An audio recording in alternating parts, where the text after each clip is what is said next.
Hi guys, welcome back to new video. KEA ಕಡೆಯಿಂದ ಪ್ರತಿಯೊಬ್ಬರಿಗೂ ಒಂದು ಗುಡ್ ನ್ಯೂಸ್ನ ಬಿಟ್ಟಿದ್ದಾರೆ ಅಂತಲೇ ಹೇಳ್ಬೋದು. ಇದ್ರ ಜೊತೆಗೆ ಈ ವರ್ಷದ ಆಪ್ಷನ್ ಎಂಟ್ರಿ ಒಂದು ರೀತಿ ಡಿಫ್ರೆಂಟ್ ಆಗಿರುತ್ತೆ. ಸೊ ಏನೆಲ್ಲ ಇದೆ ಅಂತ ಕ್ಲಿಯರಾಗಿ ಎಕ್ಸ್ಪ್ಲೇನ್ ಮಾಡ್ತೀನಿ.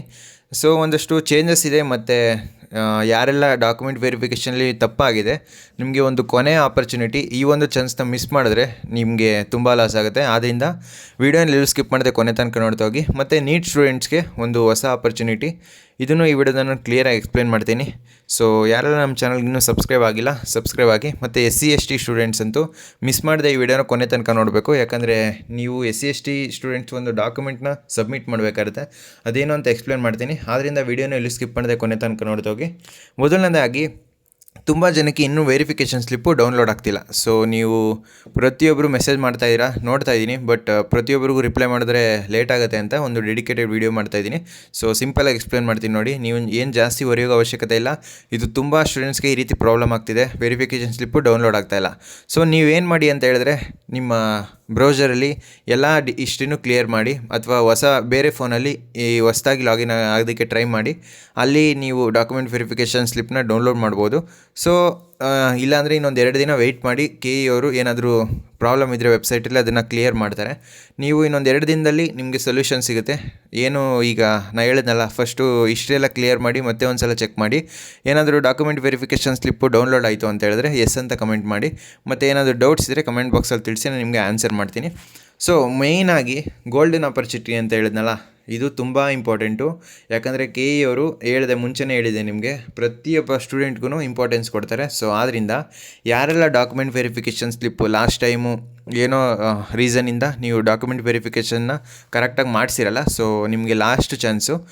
ನೀವು ಎಲ್ಲ ಡಾಕ್ಯುಮೆಂಟ್ಸ್ನು, ಅಂದರೆ ನೀವು ಈಗ ಕ್ಯಾಟಗರಿಗೆ ಎಲಿಜಿಬಲ್ ಆಗಿರ್ತೀರ, ಈಗ ರೂರಲ್ ಇರ್ಬೋದು, ಕನ್ನಡ ಮೀಡಿಯಮ್ ಇರ್ಬೋದು, ಮತ್ತು ಒಂದಷ್ಟು ಸ್ಪೆಷಲ್ ಕ್ಯಾಟಗರಿ, ಈಗ ಮೈನಾರಿಟಿ, ಮತ್ತು ಇನ್ನೂ ಒಂದಷ್ಟು ಸ್ಪೆಷಲ್ ಕ್ಯಾಟಗರೀಸ್ ಇರುತ್ತಲ್ಲ, ಅದು ನಿಮ್ಗೆ ಗೊತ್ತಿರುತ್ತೆ.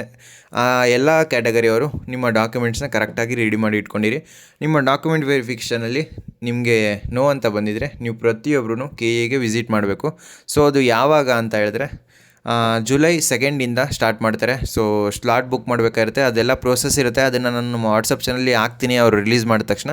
ಸೊ ಯಾರೆಲ್ಲ ವಾಟ್ಸಪ್ ಚಾನಲ್ಗೆ ಜಾಯ್ನ್ ಆಗಿಲ್ಲ, ಬೇಗ ಜಾಯ್ನ್ ಆಗಿ. ನಿಮಗೆ ಕಂಪ್ಲೀಟ್ ಡೀಟೇಲ್ಸು ಅದರಲ್ಲಿ ಸಿಗುತ್ತೆ. ಏನಾದರೂ ಇಂಪಾರ್ಟೆಂಟ್ ನೋಟಿಫಿಕೇಷನ್ ಬಿಟ್ಟ ತಕ್ಷಣ ನೀವು ಅಲ್ಲಿ ನೋಡ್ಬೋದು ಈಸಿಯಾಗಿ. ಸೊ ಅವರು ಒಂದು ಡೇಟ್ನ ಫಿಕ್ಸ್ ಮಾಡ್ತಾರೆ. ಆ ಡೇಟಲ್ಲಿ ಅಪಾಯಿಂಟ್ಮೆಂಟ್ನ ನೀವು ಇಲ್ಲೇ ಬುಕ್ ಮಾಡಬೇಕಾಗಿರುತ್ತೆ. ಅದೆಲ್ಲ ನಾನು ಎಕ್ಸ್ಪ್ಲೇನ್ ಮಾಡ್ತೀನಿ ನೀಟಾಗಿ. ನೆಕ್ಸ್ಟು ನೀವು ಆವಾಗ KEಗೆ ವಿಸಿಟ್ ಮಾಡಿದಾಗ ಅವರು ಲೊಕೇಶನ್ನು ಅಲ್ಲೇ ಮೆನ್ಷನ್ ಮಾಡಿರ್ತಾರೆ. ಸೊ ಫರ್ದರ್ ಡೇಟಲ್ಲಿ ಏನಾದರೂ ನೋಟಿಫಿಕೇಷನ್ ಬಿಡ್ತಾರೆ, ಅದರಲ್ಲಿ ಕ್ಲಿಯರಾಗಿ ಮೆನ್ಷನ್ ಆಗಿರುತ್ತೆ. ಸೊ ಆ ಒಂದು ಲೊಕೇಶನ್ನ ನೋಡ್ಕೊಂಡು ನೀವು ನಿಮ್ಮ ಎಲ್ಲ ಡಾಕ್ಯುಮೆಂಟ್ಸ್ನ ಕರೆಕ್ಟಾಗಿ ರೆಡಿ ಮಾಡಿ ಇಟ್ಕೊಂಡು ನೀವು ಹೋಗಿ ಇಲ್ಲಿ ಸಬ್ಮಿಟ್ ಮಾಡಿದ್ರೆ, ನೆಕ್ಸ್ಟು ವೆರಿಫಿಕೇಷನ್ ಸ್ಲಿಪ್ಪಲ್ಲಿ ಎಸ್ ಅಂತ ಬರುತ್ತೆ. ಯಾವುದೆಲ್ಲ ನೋ ಇತ್ತು ಅಂದರೆ ನೀವು ಎಲಿಜಿಬಲ್ ಇದ್ದರೆ ಮಾತ್ರ ಎಸ್ ಅಂತ ಬರುತ್ತೆ. ಸೊ ಇದೊಂದು ಲಾಸ್ಟ್ ಚಾನ್ಸು. ಮತ್ತು SC/ST ಕ್ಯಾಟಗರಿಯವರು, ನೀವು ಈಗ GM ಅವ್ರಿಗೆ ಮತ್ತು SC/ST ಕ್ಯಾಟಗರಿಗೆ ರ್ಯಾಂಕಲ್ಲಿ ತುಂಬ ಡಿಫ್ರೆನ್ಸ್ ಇರುತ್ತೆ. ಸೊ ಇದೊಂದು ನಿಮಗೆ ಸಖತ್ ಯೂಸ್ ಆಗುತ್ತೆ. ಸೊ SC/ST ಕ್ಯಾಟಗರಿಯವರು ಮೇಯ್ನಾಗಿ ಇಂಪಾರ್ಟೆಂಟು, ಇದನ್ನು ಕೇಳಿಸ್ಕೊಳ್ಳಿ ಗಮನ ಇಟ್ಕೊಂಡು. ನೀವು ಆದಾಯ ಪ್ರಮಾಣ ಪತ್ರ ಅಂದರೆ ಇನ್ಕಮ್ ಸರ್ಟಿಫಿಕೇಟ್ನ ನೀವು ಕಂಪಲ್ಸರಿ KEಗೆ ಸಬ್ಮಿಟ್ ಮಾಡಲೇಬೇಕಾಗಿರುತ್ತೆ.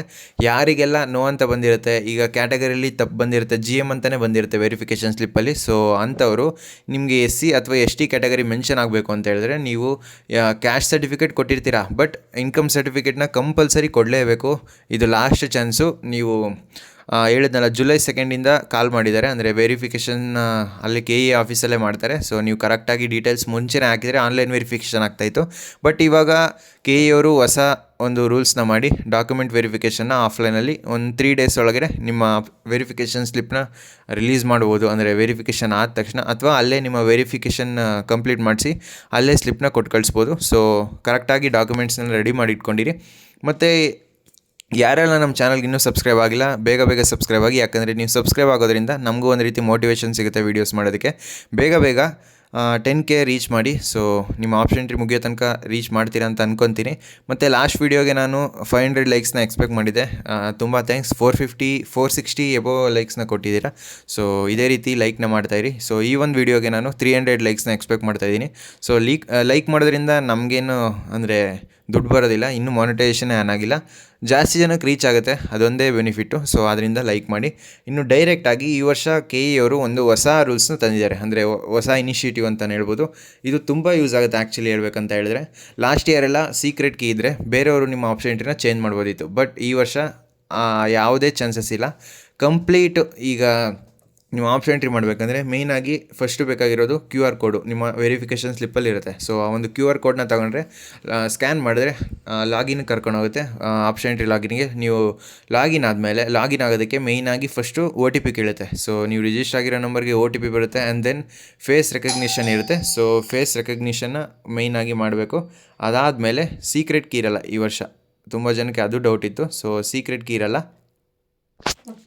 ಸೀಕ್ರೆಟ್ ಕೀ ಬಗ್ಗೆನೇ ತುಂಬ ಜನ ತಲೆಗೆಡ್ಸ್ಕೊಂಡಿದ್ರಿ, ಅದ್ರ ಬಗ್ಗೆ ಬರೆಯೋ ಅವಶ್ಯಕತೆ ಇಲ್ಲ. ಹೇಳಿದ್ನಲ್ಲ, ಸೀಕ್ರೆಟ್ ಕೀ ಇರಲ್ಲ, ಜಸ್ಟು OTP ಇರುತ್ತೆ ಮತ್ತು ಫೇಸ್ ರೆಕಗ್ನಿಷನ್ನು. ನೀವು ಆಪ್ಷನ್ ಎಂಟ್ರಿ ಮಾಡಬೇಕಾದ್ರೆ ನಿಮ್ಮ ಫೇಸ್ನ ಕ್ಯಾಮ್ರಾಗೆ ತೋರಿಸ್ಬೇಕಾಗಿರುತ್ತೆ. ಇದೊಂದು ಗುಡ್ ಇನಿಷಿಯೇಟಿವ್ ಬಗ್ಗೆ. ನೆಕ್ಸ್ಟ್ ಬರುವಂಥದ್ದು ನೀಟ್ ಸ್ಟೂಡೆಂಟ್ಸ್ಗೆ. ಸೊ ನೀಟ್ ಸ್ಟೂಡೆಂಟ್ಸ್ಗೆ ತುಂಬ ಜನ ವೆಯ್ಟ್ ಮಾಡ್ತಾಯಿದ್ರಿ, ನಮಗೆ ವೆರಿಫಿಕೇಷನ್ ಸ್ಲಿಪ್ಪು ಇನ್ನೂ ರಿಲೀಸ್ ಆಗಿಲ್ಲ ಅಂತ. ನಿಮಗೂ ಒಂದು ಚಾನ್ಸ್ನ ಕೊಟ್ಟಿದ್ದಾರೆ. ಯಾವಾಗ ಅಂತ ಹೇಳಿದ್ರೆ, ಈಗ NTA ಅವರು ನಿಮ್ಮ ಕಂಪ್ಲೀಟ್ ರೆಕಾರ್ಡ್ಸ್ನ, ಅಂದರೆ ನಿಮ್ಮ ಎಕ್ಸಾಮ್ಸ್ ಎಷ್ಟು ಜನ ಬರೆದ್ರು, ಎಷ್ಟು ಬಂದಿದೆ ರಿಸಲ್ಟ್ಸು, ಇದನ್ನೆಲ್ಲ KEಗೆ ಪ್ರೊವೈಡ್ ಮಾಡಿದಾಗ ಅವರು ನಿಮಗೆ ಹೊಸ್ದಾಗಿ ರಿಜಿಸ್ಟ್ರೇಷನ್ನ ಕೊಡ್ತಾರೆ. ಸೊ ನೀವು CET ಬರೆದಿರಲ್ಲ, ಡೈರೆಕ್ಟಾಗಿ ನೀಟ್ಗೆ ಅಡ್ಮಿಷನ್ ತೊಗೋಬೇಕು ಅಂತ ಹೇಳಿದ್ರೆ ನೀವು KE ಮುಖಾಂತರನೇ ತೊಗೋಬೇಕಾಗುತ್ತೆ.